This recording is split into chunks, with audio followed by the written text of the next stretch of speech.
তাহলে আমাকে আপনাকে মুসলমান হতেই হবে, আমাকে আপনাকে মুসলমান হতেই হবে। মুসলমান না হয়ে মৃত্যুবরণ করলে আমার আপনার কপালে কি আছে? সলি আছে। কি আছে? সলি আছে। কারণ মুসলমান ছাড়া আল্লাহ তৈরি জান্নাতে কেউ যেতে পারবে না। কারণ জান্নাত বড় দামি জায়গা। জান্নাত কি? দামি জায়গা। যার ঈমান আছে সেও দামি। এই জন্য দামি জিনিস দিয়া আল্লাহ দামি জিনিস ভরে দিবেন। কথা বলেন ঠিক কিনা? এই জন্য আমাকে আপনাকে সদা সর্বদা এটা নিয়ে চিন্তিত থাকতে হবে যে আমি আপনি যেন মুসলমান থাকি। কি থাকি? মুসলমান থাকি। কিন্তু বর্তমান সময়ে আমাদের অবস্থা কি?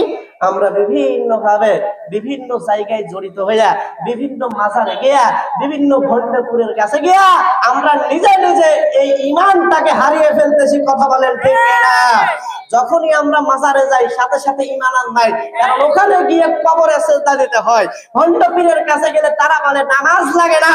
এই জন্য ওইখানে গিয়া মুসলমান আজকে তারা ঈমান হারা হচ্ছে। কথা বলেন ঠিক না? এই সমস্ত জায়গায় আমাদের যাওয়া যাবে না। আমাদের ঈমানটাকে ঠিক রাখতেই হবে। মুসলমান ভাইরা আমার, বন্ধুরা আমার, এবার আপনাদেরকে আমি যে বিষয়টি জানাতে চাই, আমরা প্রত্যেকে মুসলমান হয়েছি। আমার বাবা মুসলমান, আমার দাদা মুসলমান, আমার নানা মুসলমান ছিল, আমার বাবা মুসলমানের মেয়ে বিয়ে করেছে। এই জন্য আমি আপনি মুসলমান। কথা বলেন ঠিক কিনা? আমরা ইমানের কোন পরীক্ষা দিই নাই। সাহাবায়ে কেরাম যতটা কষ্ট করেছে তাদের মতো কোনো কষ্ট আমরা করি নাই। কথা বলেন ঠিক কিনা? ফ্রিতে আমি আপনি যে ঈমান পেলাম, এই ঈমানটা আমি আর আপনি হারিয়ে ফেলতেছি। ওই মাজারে গিয়া যখন সিজদা দেন সাথে সাথে আপনার ঈমান আর নাই। কবরের কাছে গিয়া যখন বলেন বাবা আমাকে একটা সন্তান দাও, সাথে সাথে আপনার ঈমান চলে গেছে। এইরকম আরো অনেক কারণ আছে। ভণ্ডপীরের কাছে গিয়া ভণ্ডপীর যখন বলে বাবারে নামাজ পড়া লাগে না, আপনি যখন বিশ্বাস করবেন সাথে সাথে আপনার ঈমান আর নাই। এইবার কথা বলু, আপনি মুসলমান হইয়া যদি আপনি ঈমান হারা হয়ে যান, মুসলমানের সন্তান হয়ে আপনি যদি ঈমান হারা হয়ে মৃত্যুবরণ করেন, মুসলমানের ঘরে জন্মগ্রহণ করার পর আপনার ডান কানে আযান দিয়া বাম কানে ইকামত দিয়া দুনিয়ার মেহমান বানানোর পরে যদি আপনি কাফের হয়ে যান, আপনার কি হবে?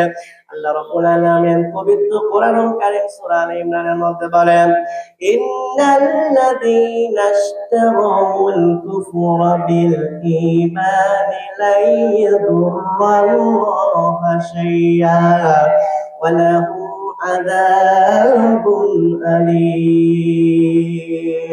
আল্লাহু আকবার। মুসলমান ভাইরা আমার, বন্ধুরা আমার, আল্লাহ রাব্বুল আলামিন আমাকে আপনাকে সতর্ক করে দিয়া বলেন, বান্দারে তোমাদের মধ্যে যে সমস্ত মানুষেরা তারা কুফরকে কিনে নেয় ঈমানের বিনিময়ে, ঈমান হারা হয়ে যারা কুফরির দিকে ঝুঁকে পড়ে, আল্লাহ রাব্বুল আলামিন বলেন, বান্দারে ওই সমস্ত বান্দারা তোমরা আল্লাহর কোনো ক্ষতি করতে পারবে না। কথা বলেন ঠিক কিনা? এই পৃথিবীর মধ্যে আল্লাহর নাম নেওয়ার মতো একজন মানুষও যদি বর্তমান না থাকে তাহলে আল্লাহর কোনো ক্ষতি নাই। পুরো পৃথিবীর সব মানুষ যদি সকাল সন্ধ্যা আল্লাহর নাম নেয় তাতেও আল্লাহর কোনো ক্ষতি নাই। কথা বলেন ঠিক কিনা? পরিশেষে আল্লাহ রাব্বুল আলামিন তাদের কি ফলাফল হবে, তাদের যে ফলাফল হবে আল্লাহ তাআলা সেটা জানায়া দেয়, ওয়ালাহুম আযাবুন আলীম। আল্লাহু আকবার। মুসলমান ভাইরা আমার, বন্ধুরা আমার, আল্লাহ রাব্বুল আলামিন জানা দিলেন, বান্দারে যারা তোমরা ঈমান হারা হয়ে কুফরিকে যারা ক্রয় করতেছো, ঈমান হারা হয়ে যাবে ওই জায়গায় গিয়া। তোমরা যারা কুফরি ক্রয় করতেছো রে বান্দা, তোমরা যে ঈমান হারা হয়ে যাইবা এটা আমি আল্লাহর কোনো ক্ষতি নাই, আমি আল্লাহর কোনো লস নাই রে বান্দা। কিন্তু তুমি যে ঈমান হারা হয়ে যাচ্ছ, তোমার যে ঈমান আর নাই, তুমি যে কুফরের দিকে ঝুঁকে যাচ্ছ, তুমি যে শিরকের দিকে ঝুঁকে যাচ্ছ, এই জন্য পরকালে আমি আল্লাহ তোমার জন্য যন্ত্রণাদায়ক শাস্তি রেখে দিয়েছি। কথা বলেন নাউযুবিল্লাহ।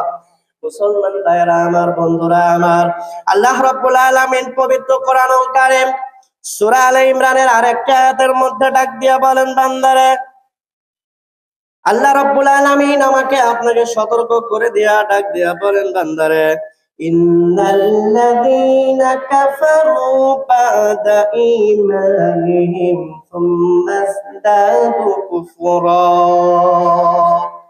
لن تقبل توبتهم وأولئك هم الضالون الله أكبر মুসলমান ভাইরা আমার, বন্ধুরা আমার, আল্লাহ রাব্বুল আলামিন পবিত্র কোরআনুল কারীম সূরা আলে ইমরান 90 নম্বর আয়াতে কারিমার মধ্যে আল্লাহ তাআলা বলতেছেন, যারা ঈমান আনয়নের পরে যারা কুফরি করে, ঈমান এনেছে, মুসলমানের ঘরে এসেছে, এরপরে আবার কুফরি করলো, এই কুফরি যারা করবে, এই কুফরি করার পরে আল্লাহ তাআলা বলেন ইয়াসতাদু কুফরা, তাদের কুফরির মাত্রা আরো বেড়ে গেছে। আল্লাহ তাআলা বললেন, বান্দা, প্রথমে তুমি তো ঈমান নামক দৌলত পেয়েছিলে, তুমি তো ঈমানদার ছিলে রে বান্দা, এই ঈমান পাওয়ার পরে তুমি যে হারায় ফেললে রে বান্দা, আল্লাহ রাব্বুল আলামিন বলেন তোমার যে কুফরির মাত্রা বেড়ে গেল, আল্লাহ তাআলা বলেন, বান্দারে, তোমার তাওবা আমি আল্লাহ কবুল করব না। বলেন নাউযুবিল্লাহ। মুসলমান ভাইরা আমার, বন্ধুরা আমার, আল্লাহ রাব্বুল আলামিন পবিত্র কোরআনুল কারীমে সূরা আলে ইমরানের 90 নম্বর আয়াতের শেষের দিকে ডাক দিয়া বলেন, বান্দা, ও আমার বান্দারে, যে সমস্ত মানুষেরা ঈমানের পরে যারা কুফরি গ্রহণ করে, কুফরির মাত্রা যারা বেড়ে যায়, আল্লাহ রাব্বুল আলামিন ডাক দিয়া বলেন, বান্দা, তারা সবাই পথভ্রষ্ট। বলেন নাউযুবিল্লাহ। মুসলমান ভাইরা আমার, বন্ধুরা আমার, কুফরি যদি আপনি করেন, আমি যদি কুফরি করি, আমার আপনার অবস্থা কি হয়ে যাবে? আল্লাহ রাব্বুল আলামিন পবিত্র কোরআনুল কারীম সূরা আলে ইমরান 190 নম্বর আয়াতের মধ্যে বলেন, ইন্নাল্লাযীনা কাফারু ওয়া মাতু ওয়া হুম কুফফার লা ইয়াকবালা মিন আহাদিহিম মিলউল আরদি যাহাবান ওয়া লা বিফতাদা বিহি উলাইকা লাহুম আযাবুন আলীম ওয়া মা লাহুম মিন নাসিরিন। আল্লাহু আকবার। মুসলমান ভাইরা আমার, বন্ধুরা আমার, মাজারে গিয়ে সিজদা দেওয়ার আগে কথাটা ভালো করে শুনে নেন। কবরের কাছে আল্লাহর যে বান্দা শুয়ে আছে, তার কাছে গিয়ে কোনো কিছু চাওয়ার আগে আপনি একটা শুনে দেন। আপনার ঈমানটা নষ্ট করার আগে আপনি ভালো করে বুঝে নেন। মুসলমান, আল্লাহ রাব্বুল আলামিন বলেছেন, নিশ্চয়ই যে সমস্ত মানুষেরা কুফরি করে, যে সমস্ত মানুষেরা কাফের হয়েছে এবং এই কুফরি করা অবস্থায় তারা মৃত্যুবরণ করে নিয়েছে, আল্লাহ রাব্বুল আলামিন বলেন, ওই সমস্ত বান্দারা আল্লাহর জন্য যদি পুরো পৃথিবী পরিমাণ স্বর্ণ দিয়া দেয়, আল্লাহ তাআলা তার তাওবা কবুল করবেন না। নাউযুবিল্লাহ। তাহলে মুসলমান, এবার দেখেন, এবার আপনি বুঝে নেন এই ঈমানটা কত দামি জিনিস। যে ঈমানহীন আপনি মৃত্যুবরণ যখন করেছেন, ঈমানহীন অবস্থায় দুনিয়ার মধ্যে আপনি জীবন কাটাইয়া যখন আপনি দুনিয়া থেকে চলে গিয়েছেন, আল্লাহ তাআলা বলেন, পুরো পৃথিবী পরিমাণ স্বর্ণ যদি তোমরা দিয়ে দাও রে বান্দা, তার তাওবা আমি আল্লাহ কবুল করব না। আমার আল্লাহ রাব্বুল আলামিন পরিশেষে বলে দেন, বান্দারে, তুমি শুনে নাও, যেই সমস্ত মানুষেরা কুফরি অবস্থায় মৃত্যুবরণ করবে, আল্লাহ রাব্বুল আলামিন বলেন, ওই সমস্ত বান্দাদের জন্য যন্ত্রণাদায়ক শাস্তি থাকবে এবং পরকালে তাদের কোনো সাহায্যকারী থাকবে না। নাউযুবিল্লাহ। তাহলে দেখেন, এই যে 3টা আয়াত আমি আপনাদেরকে শোনালাম, এই 3টা আয়াত থেকে কিন্তু